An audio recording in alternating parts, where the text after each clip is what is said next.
स्वागत किया। मैं प्रेस क्लब के सभी साथियों का आभार व्यक्त करता हूं, धन्यवाद देता हूं। माननीय विजय चौबे जी, माननीय विनय शर्मा जी, माननीय सुकांत राजपूत जी, कमलेश गोगिया जी, जनसंपर्क विभाग के हमारे प्रमुख सचिव अमन सिंह जी और सभी हमारे रमेश नैयर जी सहित सभी वरिष्ठ पत्रकार बंधु, इलेक्ट्रॉनिक प्रिंट मीडिया के सभी साथीगण। छत्तीसगढ़ के रायपुर और राजधानी के सर्वाधिक सबसे पुराने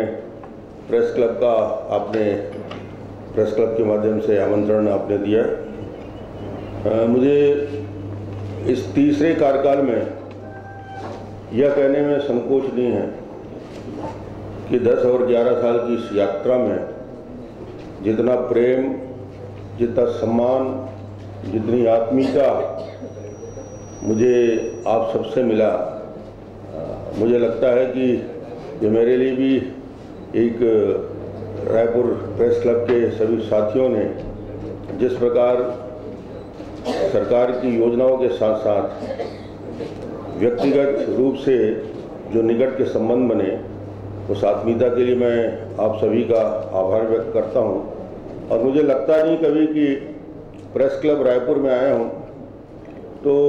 ऐसा नहीं लगता कि कहीं बाहर आके मैं अपनी बात कर रहा हूँ। लगता है कि अपने के बीच में बैठकर अपनी बात कर रहा हूँ। इतनी सहजता आपने दी है, ये सब आपका बड़कपन है, आप सबकी भाव है और एक गौरवशाली परंपरा जिस प्रेस क्लब का रहा है उसको आपने कायम रखा। युवा पीढ़ी के हाथ में नेतृत्व आने के बाद मैं सिर्फ कुछ बिंदुओं पे अपनी बात कहूँगा कि जैसे सरकार के साथ और सरकार बनने के साथ पहले दिन पहला काम